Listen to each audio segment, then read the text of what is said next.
Hi, welcome to the show. This is Breaking in the Business. I'm Todd Baker, and this is Charles Gorgano. And today we're coming to you from Hollywood, on the corner of Sunset and Vine. 4 scenes from The Squaw Man were shot right on this location back in 1913.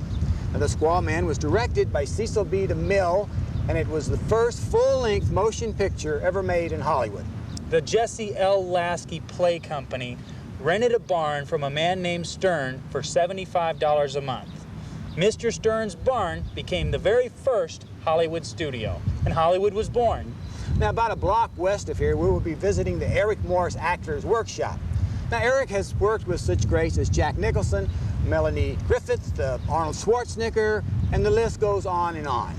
We'll also be visiting with an up-and-coming music producer in the business, the owner and operator of Jeeve Productions, Jeeve. And Charles will be right back with Eric Morris.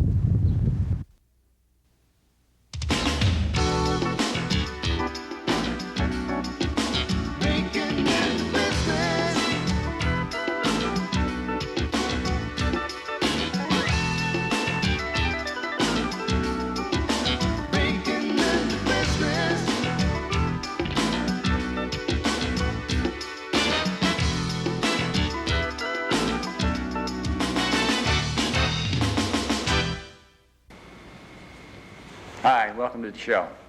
Today we have a very special guest with us, a man who's been in Hollywood for some 35 years probably. He's worked with all the greats from Jack Nicholson to Arnold Schwarzenegger, Terry Garr, and the list goes on probably for another 100 at least. He's written 4 books. He's acted in probably over 100 films, over 15 to 20 television shows. And without any further ado, we'd like to welcome Mr. Eric Morris. Welcome, Eric. Hi, Charles. How are you? Good. It's good to have you. Good. Thanks for coming. Thank you. Thank you for having me. When you're working with these people, when you were working, say, with Jack and with Arnold, did you think that they would become superstars?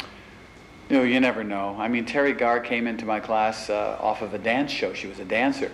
She did about a dozen or so scenes in 3 years or more, and she never did one comedy scene in my class, not one. Mm. And no, you can never tell. Right. And Jack and I were in Marty's class together. And when I started teaching, Jack just kind of came over into, moved into that class. Harry Dean Stanton was in that class. Mm.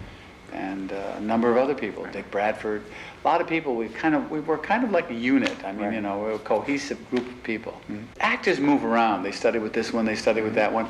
And I always am a little bit shy and a little bit reluctant to say I trained or this one worked with me. Mm-hmm. I don't think a teacher should take credit for anybody. I mean, I'm a little bit. It rubs me the wrong way. Say, oh, I was his coach, or I mean, Jack studied with a number of people. Jeff Corey for one. Mm-hmm. Right. Arnold. I was Arnold's first teacher. Right. That's true. And I worked with him on a film called Stay Hungry, and we worked for about 12 weeks, 3 or 4 times a week, and he won the Golden Globe Award for the most promising newcomer that year. And Arnold's a very talented man. Very few people know how good an actor Arnold is. They just decided to go another way as far as action adventure is concerned. Right. Arnold was a sweet guy, always loving guy. Thing is, if Arnold liked you, he would do anything for you. Right. Anything. I remember I tell this story because it was the most touching thing that's ever happened to me. Really, Arnold was studying with me in my class at the time, and I had split up with the woman I was seeing, who later became my wife, and it was one of our split-ups. Mm-hmm. And I was very depressed. Mm-hmm. And Arnold came into class and he said, Eric, what's the matter? I said, I'm split up with my girlfriend, and she moved out, and I'm very depressed. He says, come. Put his arm around me, and I disappeared into his girth. He says, we go out on the road, we have a good time, you'll forget her. But he did it with such a loving, caring, I never forgot that because, I've also seen people that Arnold doesn't like. He can be, but when Arnold likes you, he'll give you the shirt off his back. Right. He's that kind of person. Right. And when you teach, Eric, what method do you use, or how do you go about teaching, and how do you start with somebody? Well, my system is based on the method. The method is a Lee Strasberg term. It's the Stanislavski system. It originated in Russia, maybe 75, 80 years ago. Konstantin Stanislavski, who was the founder of the Moscow Art Theater, or involved in it. He was an actor too, actor-director.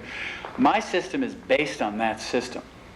But I have created a system based on that system which goes way beyond the system. As a matter of fact, I have 9 books planned on that process that I've been working and evolving now for maybe 30 years. I'm on my 5th book now, so after this one is finished, it's 2/3 through, I should have 4 more. Yeah. So you have how many on the market now? 4? 4 that are out. Right. And they're called? No Acting Please, Being and Doing, Irreverent Acting, Acting from the Ultimate Consciousness, and my next one is called Acting and Imaging. Mm-hmm. Now, the other evening we had some tape from your class. Yeah, I want to talk a little bit about that. Right. First of all, when we saw the class, people were sort of laying around like in different positions and stuff, sort of doing their own thing. Now, what exactly is that? I start every class with a 3-part exercise: relaxation, sensitizing, and personal inventory. Mm-hmm. The actor's arch enemy is tension. So I have a complex, I have a number of relaxation techniques which we do. And then we go to sensitizing, which is elevating the sensorial availability, and then we do a personal inventory, which is getting in touch with how you feel on a moment-to-moment basis. Right. So each part really relates to preparing the actor to work, because acting is 95% preparation, which is a Lee Strasberg thing. I heard Lee say that maybe, 1,000 times. I want you to I want you to pick a scene, a monologue, a piece of material that you know, or that you were in, or that you read, or that you saw. Then I want you to isolate one scene, one element of that piece of material, and image the events of that material actually happening in your life. But I want you to piggyback it coming right out of a real event, so that there is a connection. There are threads connecting you from the real to the imaginary event. But pick the material before you start imaging the real event, because if you put a separator or a spacer in there, it's not going to work. You understand what I'm saying? Okay? Go. Now, there was another gentleman who did, I think, something from Glengarry. Richard. Yeah, Richard. Yeah, and he did a scene from Glengarry Glen Ross. He did that scene that Alec Baldwin did in the beginning of the right. Mm-hmm. And I remember exactly what he did. His obligation was to feel superior. He was brought in by Murray and whoever brought him in to kind of light a fire under these people. Mm-hmm. And he's a arrogant, smart-ass guy, you know what he is. Mm-hmm. And he's supposed to feel superior, better off. Go in and get them, gentlemen. You got people coming in that door, and they're not coming in to get out of the rain. They're coming in because they want to buy, they want to give you their money. And I want to know, are you man enough to take it? Are you? Are you man enough to take it? What? You see this watch? You like this watch? This watch costs more than your car. I made $975,000 last year. What'd you make? You see, pal, that's who I am. And you are nothing. You are a shit. Nice guy, I don't give a shit. Good father, fuck you. Go home to your kids. You want to work here? Close. Close. You think this is abuse? You think this is abuse, you cocksuckers? If you can't take this, you can't take the abuse, you get it on the sit. Go home and leave. I could go in there tonight with the materials you got and make myself $15,000. Can you? Can you? Go and do likewise, gentlemen. Go and do likewise. AIDA, get mad, you sons of bitches. Get mad. Come on. Richard, who is really not that way in life, he's kind of a really mellow guy. He's an okay sense of self-esteem, but he's not arrogant, you know. Right. So he was working for people in his life, creating them sensorially. He was doing a little imaging. He did a couple of imaginary monologues, which are all choice approaches. Right. Creating people in his life that he has the juxtaposition to that character has to the other characters in Glenn, who Richard actually feels better off than. Right. Richard feels that these people he's talking to are a bunch of losers, and that he's better off, he's smarter, he's more accomplished. And so he used parallel people in his life, to parallel the characters, and to stimulate that organic reality for himself. Right. Okay. So that's what he was doing. I thought he had some success with it, actually. You know, he's come a long way in a short time. He's only been with me less than a year, and he's really evolved. Yeah. So you still love acting as much as you used to? Oh yeah, I'll always be an actor, you know. Right. And, you know, I do so many things. I'm a hyphenate. I write, I direct, I teach, I act. But acting was my first love. I guess it always will be, amongst the top, you know. Yeah. But I enjoy doing everything, so, you know. I mean, you've been terribly successful as a teacher, and you're world known, you know, with your books out, and there are, hundreds of colleges all over the country, Yeah, right? they're required or recommended. But, you know, I feel, you know, it's really interesting when a person says successful. No, nobody ever, I don't think about being successful. You know, I feel very fortunate. I think I've done well, and I love what I do, and I think that's the most important thing. But when you said that, you know, I never think about I'm successful. I mean, does anybody think that way? How do you think Jack feels? Nicholson? Yeah. Oh, I love Jack. I mean, he's one of my favorite people in the universe. I think he feels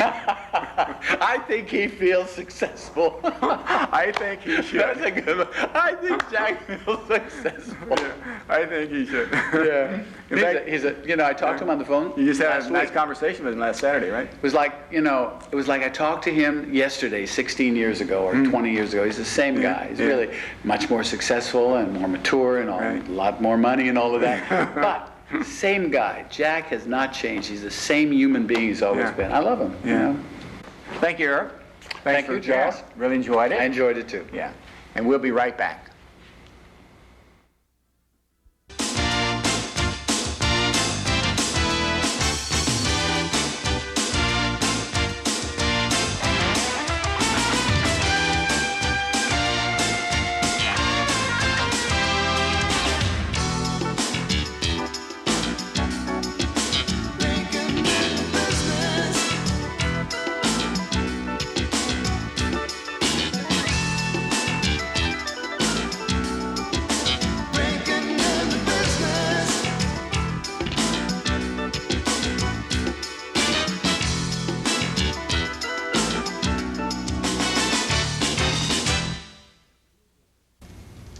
Hi, welcome back. We have Jeeve with us.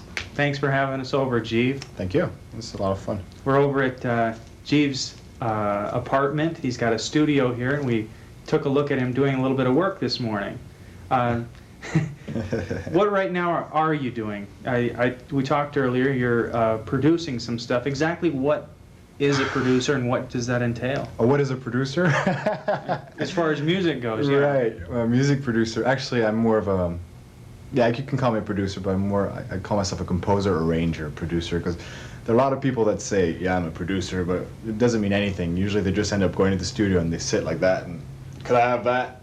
Yeah, that's great. It's exactly what I wanted. Perfect. You know, and that's all they do. And they call themselves producers, but I don't really know what the producer's supposed to do. Actually, I think they come up with some of the money sometimes, or they own the studio, or sometimes they'll hire somebody to, you know, or they'll hire like the right musicians for whatever situation. Right.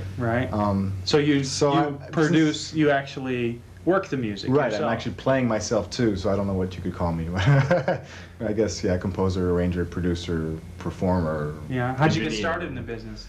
Well, to what I'm doing now, actually I started in France about 10 years ago, and I was recording some acts over there, and I was also doing my own thing with my own band, and I just got tired of singing in French, so since I can speak English too. That's right. So I decided to do You're from France. You don't, you know, to talk to you, you couldn't, you certainly couldn't tell from the accent. You probably can slightly tell, but... I can't. Maybe it's just me. Yeah, it'll get better over the years. But I was in Boston for about a year, and then I've been here for about 2 years. I was at the Berklee College of Music there, and it was great for musicianship and all that, but not for record companies, and it was great for learning. But. Earlier in your studio, you were singing, and there was I was there, and there was no music. Oh. Tell us. Oh, you didn't hear any music? I didn't hear any music. Tell us exactly what you were doing and how that works. That's because I had the headphones on, and the problem was that if I was playing the music in the same room I was singing, because I don't have a professional recording studio with like all the rooms and everything. It's like in a one room setup. Right. So if the speakers were playing the music in the same room I was singing, then the music coming out of the speakers would go through my microphone and back to the speakers, and it would just make a loop. It wouldn't sound very good. So that's why I have to plug it in the headphones. I see. So it doesn't go to the mic. So you were hearing the music. I was. We weren't hearing exactly. the music. Yeah. Okay. There's a bar in town called the 3rd and 69. It's the place where I once spent my time. There was a woman, played a neat-handed blues. Her voice was so peaceful, I'd forget the time. Her name was Moody Hunter. She was trying to recover from some former lover. She'd been through hard times.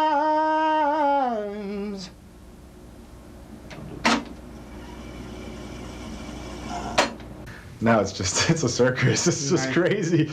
Like the landlord is wondering who are all these people coming up for. Like, Now you got more work than you want, huh? Yeah. I mean, it's great. It's That's it's good. great. And on all these people, a lot of them that are getting record deals right now, and a lot of interest. I have about 4 acts that are really kicking right now. Very good. And I mean, there's particularly one singer. Her name is Penny Wanzo. Remember that name, Penny Wanzo. Penny Wanzo. Yeah, she's really, Okay. really, really good R&B gospel type singer, and we're doing like a kind of different type music. It's funk R&B type music, but a little different on it. And so there's a lot of record companies are interested in, particularly one which we'll be signing with pretty soon. When did you first realize that you wanted to get into the music, or that you were interested in music? Well, I think when I was a kid, I was about 6 years old or something, and there was a guitar lying in the house, and I started just fooling around with it and Playing with it, huh? Yeah, well, my parents realized I wasn't just playing random notes. I was actually playing something that was audible, so they decided to give me guitar classes. Really? And yeah, and I remember seeing a few really good classical guitar concerts in France, and those really inspired me. So that's what really got me into it. That brings me to the question of how do you feel about a formal education for music? Do you think that's required, or No. are you just born with it? It's something you're born with? You're or- born with a certain amount of availability in your brain, I guess. I think pretty much everybody can do music. I think it depends on how old you are when you start. But it's the formal education, I don't really believe in it that much. It depends. If you're strong enough, you can take whatever you learn and use it, apply it, and still have your own style. But I'm just afraid of molds. A lot of schools tend to do that. Tend to teach everybody the same techniques, and everybody I see. comes out the same. I I mean, see. it's good and bad, whatever. I had a great time at Berkeley, at the Berkeley College of Music, but I didn't like the classes too much. But I loved all the musicians that were there. It was really easy to play with anybody and any time. There were like 200 practice rooms there, and that was a lot of fun. Now, how many instruments do you play? Let's see, well, guitar, bass, drums, keyboard, vocals. Right.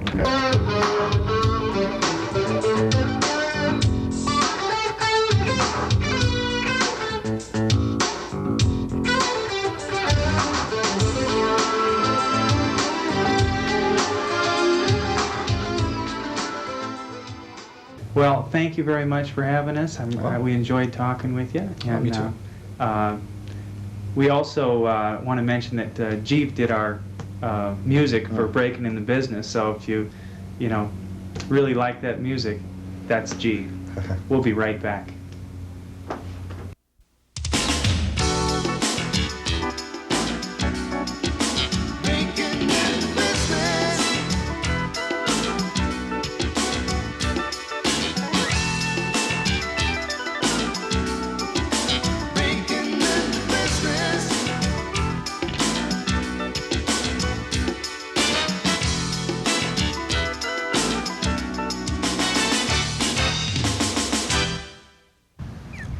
Well, Jeeve hasn't reached the popularity of the Beatles yet, but with hard work and a lot of luck, I mean, anything can happen. But he certainly has the talent. Certainly does. Speaking of talent, there sure was a lot of talent in Eric Morris's classroom. I really liked his approach to teaching, the way he combines the reality of the emotion with the fantasy of the situation. Now, next week, we'll be back on another famous Hollywood location with 2 more guests. Thank you for joining us. Thanks. See you next week.